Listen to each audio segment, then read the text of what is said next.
कर्म बढ़िया होने चाहिए क्योंकि वक्त किसी का नहीं होता, जरा सी बात से मतलब बदल जाते हैं। उंगली उठे तो बेइज्जती, अंगूठा उठे तो तारीफ, अंगूठे से उंगली मिले तो लाजवाब, यही तो है जिंदगी का हिसाब।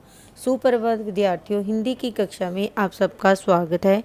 विद्यार्थियों, कल के वीडियो में मैंने आप सबके साथ दिए जल उठे अध्याय के प्रश्न उत्तर प्रथम, द्वितीय, तृतीय, चतुर्थ पर चर्चा की थी। आज हम इसी अध्याय का की लगातार चलाते हुए पांचवा, छठा, सातवां, आठवां, नौवां प्रश्न पर चर्चा करेंगे। आइए आरंभ करते हैं। अध्याय दिए जल उठे। पांचवा प्रश्न, पाठ द्वारा यह सिद्ध होता है कि कैसी भी कठिनाई परिस्थितियों हों, उसका सामना तत्कालिक सूझबूझ और आपसी मेलजोल से किया जा सकता है। अपने शब्दों में लिखे। बच्चों, इस प्रश्न का उत्तर अगर आप अपने भावों में लिखेंगे तो बहुत ही अच्छा होगा। मैं आपको इसके मुख्य बिंदु बता रही हूँ, आप इसे अपने विचार अपने भावों में व्यक्त कर सकते हैं। पाठ के आधार पर सत्याग्रहियों ने जब दांडी यात्रा के समय सरदार पटेल की अचानक गिरफ्तारी को चुनौती के रूप में लिया, तब गांधी जी ने यह यात्रा समय से पहले ही आरंभ कर दी। सत्याग्रहियों, आश्रमवासियों ने उनके नेतृत्व में इसे आगे बढ़ाया। रात से गांधी जी के गिरफ्तार होने की आशंका पर अब्बास तैयब जी यात्रा का नेतृत्व करने के लिए तैयार हो गए। रात से गांधी जी के कनकापुर की सभा में जाते समय मही नदी को पार करने की समस्या का समाधान ढूंढा जाने लगा। नावों का प्रबंध करना, नदियों के तटों पर झोंपड़ियों का बनवाना, सबकी तात्कालिक सूझबूझ और आपसी मेलजोल से ही संभव हो सका।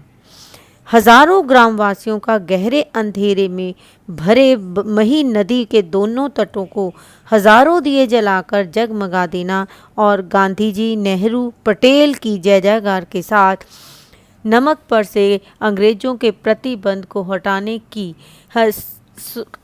की स्वाधीनता संग्राम से जुड़ी ऐतिहासिक घटनाएं यही सिद्ध करती थी कि आपसी मेलजोल से कठिन परिस्थितियों का सामना व्यक्ति जो है सफलतापूर्वक कर सकता है। अर्थात जीवन में जितनी भी कठिनाइयां आए, अगर हम इसको आपसी मेलजोल से हम निपटाने का प्रयास करें तो हम इसे आसानी से कर सकते हैं। इस प्रश्न के उत्तर को आप अपने विचारों में भी व्यक्त कर सकते हो। छठा प्रश्न है, मही नदी पार के दोनों किनारों का दृश्य कैसे उपस्थित था?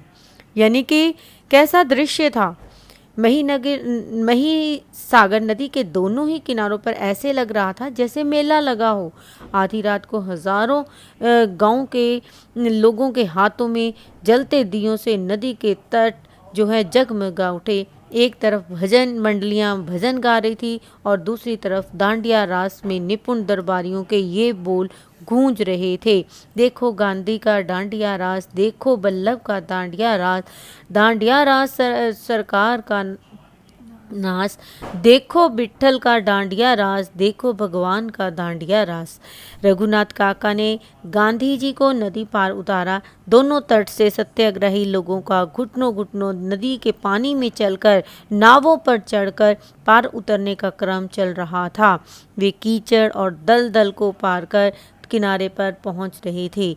नावों और किनारों से लोग गांधी जी, नेहरू, सरदार पटेल की जय जयकार भी कर रहे थे और कुछ किनारे पर ही उत्साहपूर्वक खड़े होकर सत्याग्रही लोगों के वहां तक आने की इंतज़ार कर रहे थे।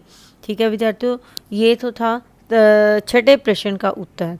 सातवां प्रश्न है, यह धर्म यात्रा है, चलकर ही पूरी करूंगा। गांधी जी के इस कथन के द्वारा उनके किस चारित्रिक गुण का परिचय हमें प्राप्त होता है?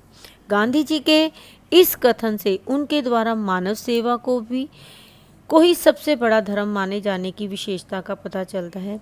इस सेवा रूपी धर्म को दृढ़ता पूर्वक पालन करने की चारित्रिक विशेषता का पता चलता है। यानी कि गांधी जी हमेशा यही उनके विचार थे कि मानव सेवा ही सबसे बड़ा धर्म है, इससे बढ़कर और कोई भी सेवा नहीं हो सकती। ठीक है विद्यार्थियों, आठवां प्रश्न है, गांधी जी को समझाने वाले वरिष्ठ अधिकारी इस बात से सहमत नहीं थे कि गांधी जी कोई भी काम अचानक और चुपके से करेंगे। फिर भी उन्होंने किसी डर से और क्या अहद कदम उठाए। गांधी जी को महानता व लोकप्रियता को समझने वाले ब्रिटिश अधिकारियों का विश्वास था कि वे कोई भी सरकार विरोधी काम अचानक या चुपके से नहीं करेंगे। किनका विचार था? यानी कि ब्रिटिश सरकार का, यानी ब्रिटिश अंग्रेजी अधिकारी थे, उनका ये मत था। वे उनकी दृढ़ता, ईमानदारी, सत्यनिष्ठा से बहुत ही अधिक प्रभावित थे। सरदार पटेल की गिरफ्तारी पर देश में हुई प्रतिक्रिया को देखकर उन्हें सत्याग्रहियों और जनता के भड़कने की आशंका थी।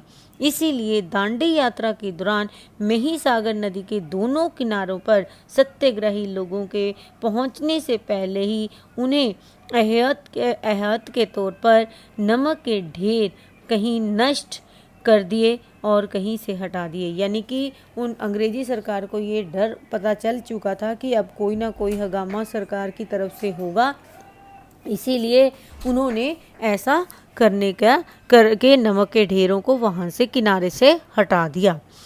इस अध्याय का जो अंतिम प्रश्न है वो है, गांधी जी के पार उतरने पर भी लोग नदी तट पर क्यों खड़े रहे? क्या कारण था कि वो लोग जो थे नदी के किनारे पर ही खड़े रहे?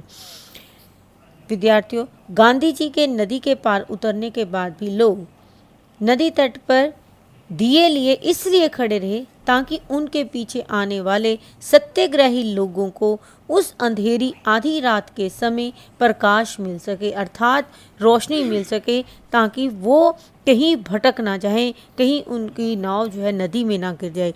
लोगों को उस अंधेरी आधी रात के समय में रोशनी मिल सके, यही उनकी इच्छा थी। वे दिए लिए हुए अपने उत्साह और सहयोग का प्रदर्शन करते रहे और उनका भी उत्साह बढ़ाते रहे, यानी कि जो लोग काम कर रहे थे। इस प्रकार आज़ादी की लड़ाई में वे अपना योगदान देते रहे और उसमें उन्हें सफलता भी प्राप्त हुई। विद्यार्थियों, ये तो आज मैंने आपके समक्ष दिए जल उठे अध्याय के 5वें से लेकर 9वें जो आपके पाठ्यक्रम में दिए हुए प्रश्न उत्तर थे उसके संबंधी जानकारी आपको दी है। आशा है आपको ये प्रश्न उत्तरों के बारे में समझ आ जाएगा। घर रहें, स्वस्थ रहें। धन्यवाद।